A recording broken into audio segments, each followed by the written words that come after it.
Welcome to Rick's Corner, brought to you by Old School Labs, the brand I trust and the only one I put my name to. Use my code drasin12 on the link below. Welcome to Rick's Corner. The man, the myth, the legend. Now on with the show.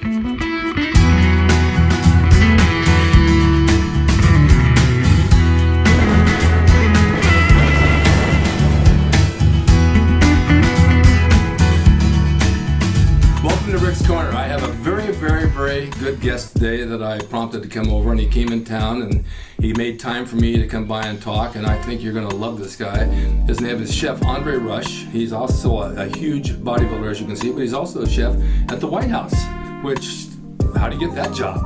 You go through like Craigslist and maybe find it or whatever. We're going to find out the whole story. Anyway, I'm so glad you made time for me. No, it's a pleasure to be here. It's a pleasure to have you, and I love the blue shirt. Oh, it's red, I'm sorry. And you're not too big? No. What do you weigh? I actually lost about 28 pounds, so I'm right at 270 right now. That's a lot of weight. I'm slim. I'm a slim 270. You look good, though. Thank you. You look better. Very handsome. Thank you. Now, let's start with a couple things here. How old when you first started training? I started training honestly, when I was born, my dad put me out and put me to work, literally, when I could crawl. Mm-hmm. So my dad did hard construction for 50 years. And the boys, he made sure they had ample time to go to work. And I was very athletic when I was in high school. Mm-hmm. So I left 315 when I was like 13 years old. Oh my God. That was unbeknownst to me. I had no idea. It was just from one of my gym guys, because they knew I was incredibly strong. Right. Stronger than other kids. And right. I was very fast. I didn't get into actually training until probably like I was 17, 18, like on a regular basis. Mm-hmm. But then I went into the military, and it was just consistent because I was kind of like put into a leadership role where people loved what I did as a trainer. Mm-hmm. You know, the look, attitude, all came together, leadership. And I trained hundreds and thousands of people since then. What part of the military? Army. I did too. Oh, did you? And this is a funny story. I just dug up all my old discharges and all that, and all my awards. I got a lot of awards. I never thought, because I was a musician and I was in the Army, that I even wanted to be in the Army. So they decided to put me to NCO Academy to make me a leader. Okay. And then they wanted to send me to West Point. West Point. And I said no. Okay. I'm not structured like that. Okay. I'm an easygoing entertainment kind of guy. I play guitar in a band. I think I want to go into wrestling, and all those things will not work with West Point. They're not going to allow me to. That's true. So I picked the field that I wanted, but it was an honor that I was even asked, to be able to do something like that. Did you compete in bodybuilding? I have never competed in bodybuilding. Did you ever have any desire to? I knew a lot of guys that competed in bodybuilding. A lot, actually. I didn't realize how many did when I was younger, growing up through the military, Mr. DC, being in the DMV. Yeah. And then I just came back from Mr. Olympia. That got me hyped up, actually. Oh, because that's inspiring. Yeah, it is extremely inspiring. It was very humbling to see all those guys, the dedication, the men, the women. Oh my God, yes. That is over extraordinary. I was humbled, and then of course with me conversing back and forth with Arnold, which is a huge idol of mine. He's a fun guy. He's very supportive of the military and your causes and everything else that goes along with it. Yeah. So I'm hyped. So actually it's funny because this year I decided, because I've never in my entire life worked out consecutively because of my jobs and obligations, working 100 hours a week. But this now, after the first of the month, I am going to inspire, until I go to the Honor Classic, which I'll go to. Mm-hmm. I'm going to do my best all the way through and challenge everybody else to do the same thing. I think it's a great idea. Yeah, I think it'll be fun. Arnold, when I trained with him back in the day, he was just one of the guys. He was a fun guy. I can tell you stories that no one's ever heard. Crazy stuff. But he's cool. He's good. And every time I've seen him, he's always been really nice about everything. And he doesn't forget his friends. That's one thing I'll say about him. So, but you train like a bodybuilder. I mean, you separate your body parts. I do. I lift heavy weights. Okay. I do them for more reps. People say, why you do heavy weights, or how do you do heavy weights? Like I was doing it 225 for only 50 reps. It was 50 reps times 4. Okay. I didn't know that was a thing because I was used to it. Sure. Even when I benched to 700, it wasn't a big thing to me because I just benched it. You know, I'm quite sure there's people all around the world that can do extraordinary things that nobody is just not focused on, or doesn't have a TV or a radio. They're not aware of it. Exactly. And I wasn't aware of anything that I was doing. So when I talked about things, it was just arbitrary. Yeah. And people say, well, wait a second, the cowbine, they only do X amount. I'm like, what? It doesn't affect me or whatnot. So it's just kind of funny how it happens that way. When you separate your body parts, for example, how do you do this per week? Do you do 2 a day, 1 a day? I do 2 a day. Okay. I do 2 a day. I do 2 a day because I don't know when the next time I'm going to get into the gym. Okay. I do my 2,222 push-ups every day, except for Saturday and Sunday. Okay. But sometimes I'll be honest with you, sometimes I'll work out one day, and then the next time I may get a chance to work out again, maybe 3 or 4 days later. Yeah. 2,222 push-ups? Yes. You ever do 223? Actually, I've done more than 2,223. Why would you want to do 2,222 push-ups, and why that number? So it's significant. Military. It's for 22 a day. 22 a day is 22 military veterans commit suicide a day. So I caveat with 2,222, not only for the military, but all the homeless, the helpless, everybody in this entire world. It's a small number. Suicide is actually a 10th number for death, and 800,000 a year. So oh my God. When you say 22 a day, it's not significant, but when you say 800,000 a year, then it's more impactful. Of course. Now, the funny thing is that 2 is my lucky number. Oh, okay. And it's always been my lucky number. My codes on everything I do is, I'm not going to tell you how many 2s, but they're 2s. And I wake up in the middle of the night to go to the bathroom, and I know what time it is, and I look at the clock, and sure enough, it's 2:22. Really? Without fail, every night.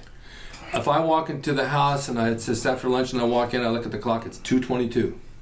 And I don't know why it is, but it just always falls that way. My eye just goes right to it, and that's the number it is. Isn't the Mega Millions like 500 and some million now? I think. I know. I'm telling you. I think 2 is gonna be a lucky number. I'll tell you, it's definitely weird. Nobody better go out and play that 2. If not, they better share. That's how that works. All right. So if you do 2 body parts a day, what it would be, chest and back together? It'll be. I'll do compounds, of course, and I'll mix it up. I kind of do on a cycle of. To confuse my muscle, that muscle confusion with muscle memory and whatnot. I'm confused every day. So. Yeah, exactly. Exactly. So I'll do a chest and back, or I'll do arms. Both arms. Do all 3 of the tries, 2 of the bis, and I just do it so intensely and just so impactfully that I want to hurt each and every time. So you pick whatever you feel like doing that day. It's kind of like. But I also do the 72-hour rule as well. Yeah. 72-hour rule is when I can go back to that same muscle. Got you. I understand that. Yeah. I understand that. When you do bis and tries, do you superset them together or do them separately? I do them separatly. You ever supersetted them together? I have. Works good if you can find the machine that no one's using. Yeah, exactly. That was a caveat to it. Yeah. And then you got the etiquettes in the gym where people don't understand or know how. I'm using that. Do you mind? But it does make a big difference. Yeah. And we used to do this years ago because we worked together. One would be here, one would be there, and we just switched back and forth. We also supersetted chest and back with benches and chins and inclines and rows, and it always worked really well because they're opposing muscle groups. Exactly. And then Arnold had this thing that we would do, and we stop with the dumbbells, and we start with maybe 25 pounds and do the standing, I can't even do it with my shoulders, all the way down to the 80s and all the way back down to 20s. And then the same thing with laterals, and that was your workout for delts. And the delts just popped out. But it was still every 72 hours. Yeah, see, I love it. I asked Albert Beckles, because he has such a great bicep, I said, Albert, how often do you work bicep? He goes, doesn't talk a lot. Yeah, well, a little bit every day. And that was his answer. I don't know what he meant by it, but he had a big double peak bicep, but a little bit every day. It just seemed to work for him. And so you don't know when you're going to be able to, and where do you train? Wherever I can. I'll go in the gym I train in Virginia. Of course, I don't train in DC. Yeah. Traffic is terrible. Yeah. So I try to be convenient ambidextrous with where I train, and also one thing about me is if I have someone that wants to join in and say, "Hey chef, I'm here in town," or, "Hey chef, can you help me?" I will take my time out to train them, but I tell them, just don't waste my time. I'm not gonna waste yours. Exactly. So if you come in to train. Right. I don't want to talk. I want to work. Right. Now, what inspired you to become a chef? You had to become a cook first. Yeah, I was a cook. Don't tell me it was at Denny's. No, it was not. It was not. It's funny because I was on a plane for these 6 hours coming here, and I'm writing a book. I'm doing a book that's actually coming out next year. What's it called? Get to Know Your Spatula? Well, it's a different type of book, actually. Okay. It's a cookbook. Okay. It's a cookbook, but it's a biography cookbook. All right. So it's going to go over my whole lifespan and why I cook certain meals. For instance, what I was cooking in 9/11 when the plane hit the Pentagon. Yeah. Or what happened when I was over in Iraq when, I got blew up, or when happened when one of my soldiers committed suicide, or what the last meal I taught him to cook. So it'll be a whole little spill of it. But to go back to what made me cook was my mother. My mother, I'm from Mississippi, small town, Columbus, Mississippi, country boy, had fields, picked all the food and the vegetables and, dairy farms, right. Drink all that. In Mississippi, that Southern hospitality, it was that socialization of comfort that we all ate together. Are you near Hattiesburg? Yeah, of course. I wrestled there. Oh, did you really? Yeah. Hattiesburg, yeah. I was down in Pensacola where I wouldn't want to be right at this moment. And so they booked me in Hattiesburg, and the promoter called me and says, "Hey Rick, you're working here tonight. There's a guy that said I went to high school with you in Bakersfield up north." In Hattiesburg? What's he doing there? How did he get stuck there? Where the hell was he going? So, it's a small world. But so then you got into cooking how, though? What did you actually do? Did you get a job as a cook? No, I started in something else in the military, and what made me switch over to cooking was it was a hobby. It was a hobby of mine, and I'm not gonna lie to you. Cooking back then with a guy my size and with all my athleticism and the things that I did, it wasn't very desirable, but it was what I liked. Sure. It was comfort for me, and I saw how the cooks actually intertwined together. And when I actually came over and switched over, I didn't intertwine so much with them at first because I was a different type of person. I was pretty aggressive. I was introvert, extrovert. Okay. Right? I was quiet. Passive aggressive. Yes. I was quiet. I was kind of like, I tell her about I'm an oxymoron. I'm a big guy that's nice as hell that'll hurt you. Yeah, but you're also a big guy that knocked on my front door like this. I hear this. I did. It was either one or the other. Light or the bam, Was there a bam. bird knocking on my door? Or the extreme. Okay, go on. The cooking part, the family cohesion with the other guys in the military, and luckily I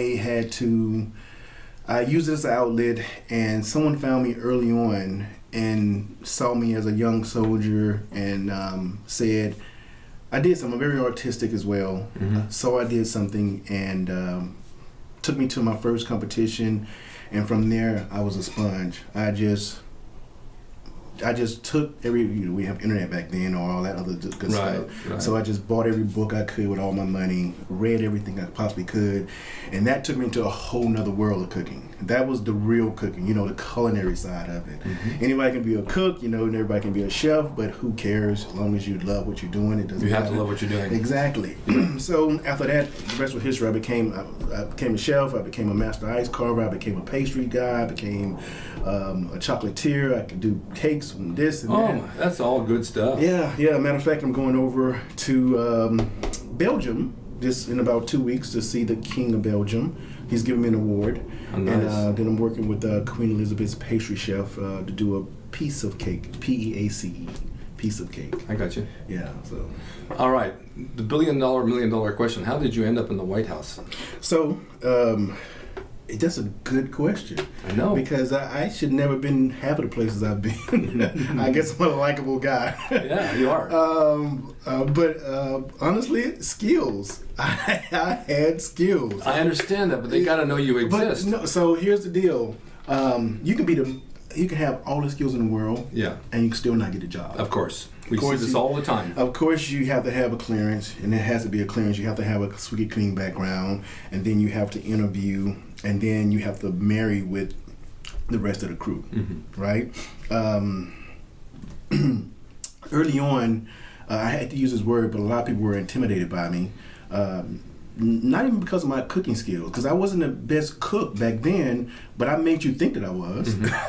And long story short, one of my mentors, who was probably like 15 to 17 years ahead of me in the military, decided to, I did something for him, saved him out of a bunch of things, and he was working over at the White House.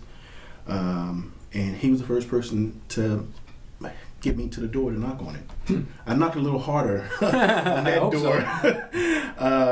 Went in, and they loved me. They loved me.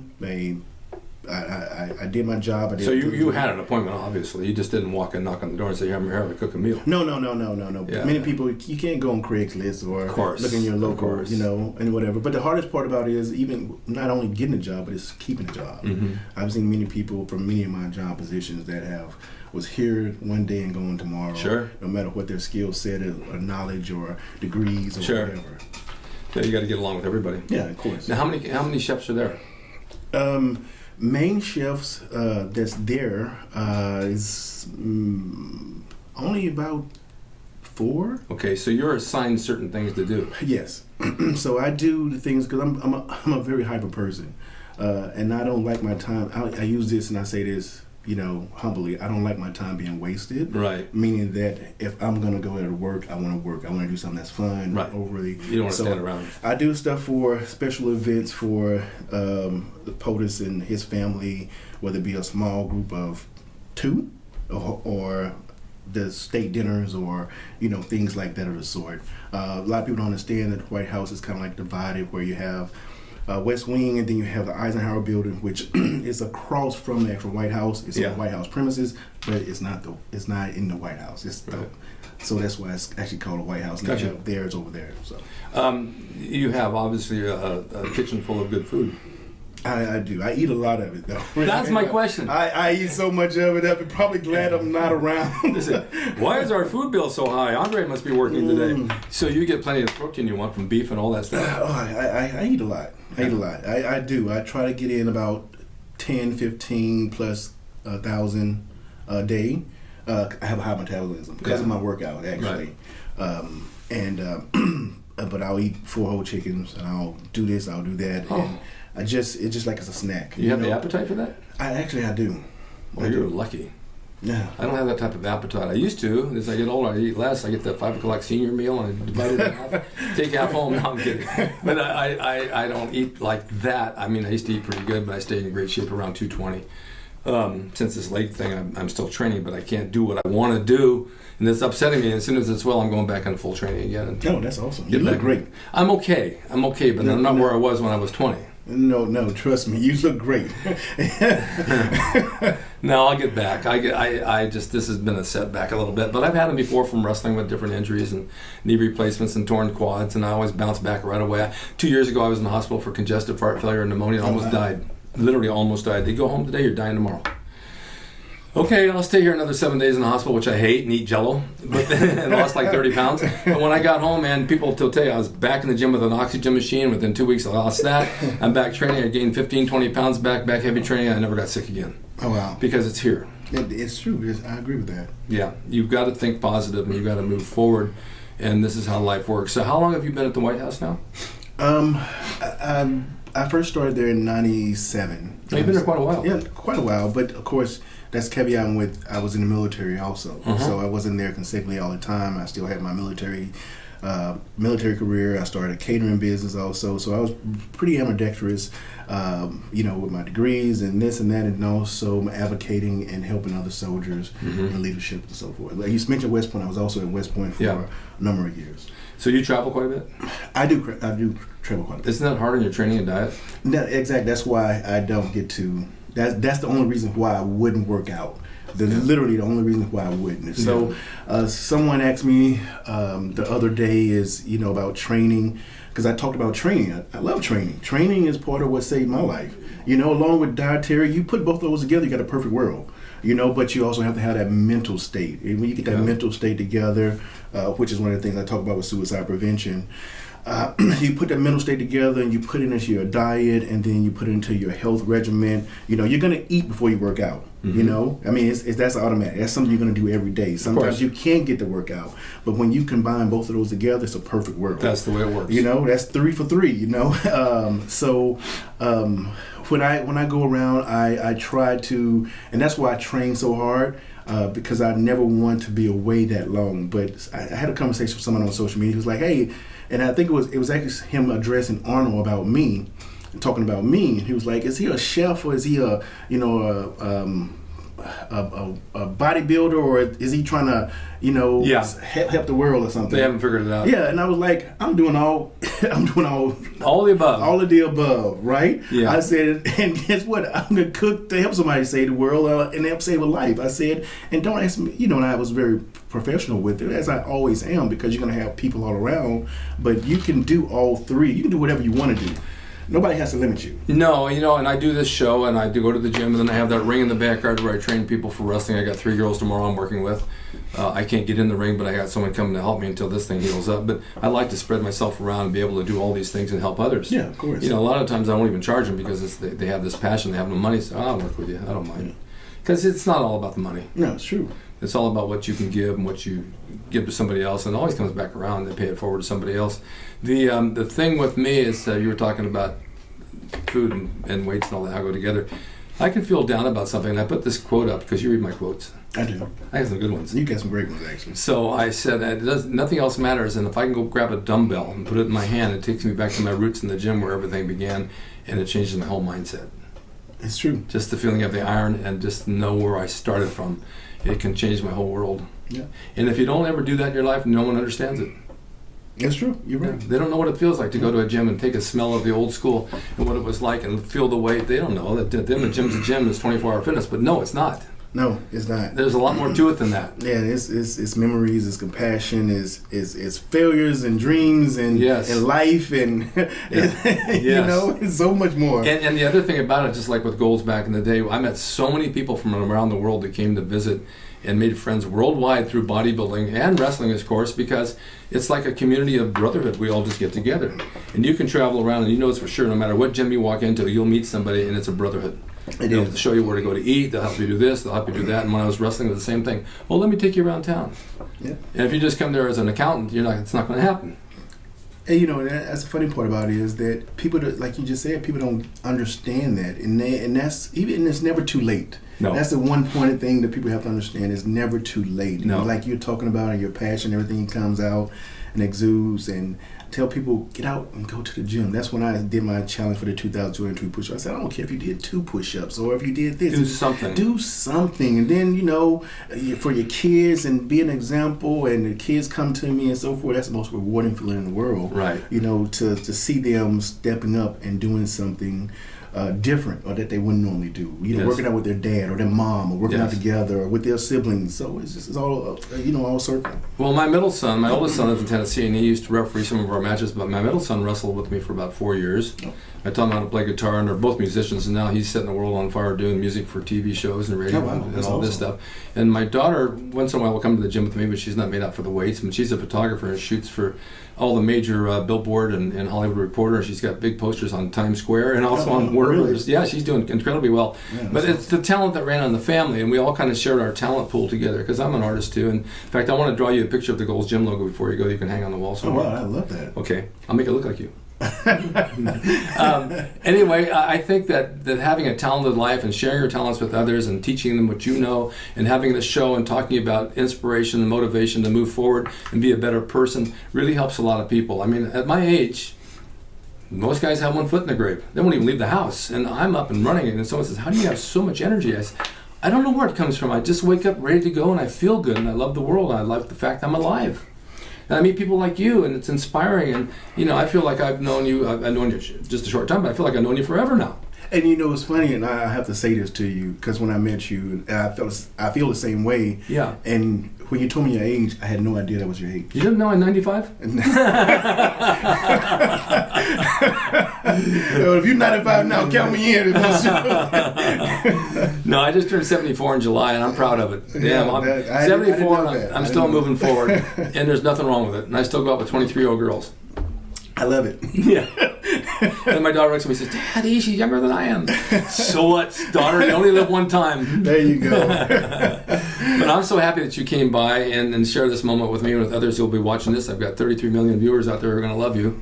And is there anything in closing that you'd like to say to motivate others? I always try to motivate others just by being yourself, inspire others. Yeah. Be your own motivation. Yes. You know, self-love, of course. Yes. Is one of the biggest things around. So I just want to thank you for giving me an opportunity to come here. Let me say something about that, self-love. It's not a matter of vanity. It's not a matter of being egotistical or conceited, any of that kind of stuff. But if you don't love yourself, you can't love anybody else. And if you don't love yourself, nobody can love you. Exactly. So you have to take this carcass, which is your instrument that takes you through life until you die, make the best out of it you can, and your mind, which is the best drive, the motor makes it work, and be the best you, and take pride in yourself and be good about it, and show others that, yes, I am good, I am this, I am that, and you can be too if you just listen to what I do and follow my lead. That was pretty well put. That was actually, yeah. I'm looking for the paper. And it came out of nowhere. Thank you, Chef Rush, for being here. This has been a real pleasure. And thank you guys for watching Rick's Corner. And watch this man just move forward in life. And he'll probably be the next president in the White House. And then he'll be hiring me to do the cooking of the bacon. I like it. See you guys next time. Bye-bye. Everyone, now you can have the Gold's Gym logo drawn by me, the artist Rick Drasin, personalized and made out to you and signed by me to frame and put on your gym wall or wherever you see fit to do so. It's a piece of bodybuilding history. It will never be duplicated again. It's the largest selling icon t-shirt logo in the world, and I'm the guy that drew it, and I will draw it for you. Just go to my website, rickdrasin.com, and order there. You can pay through PayPal, and it'll be sent out right away. And be sure to watch Rick's Corner for all the videos on bodybuilding, nutrition, fitness, pro wrestling, and anything that suits your interest as far as getting physically fit and being the best you can be from the golden era of bodybuilding.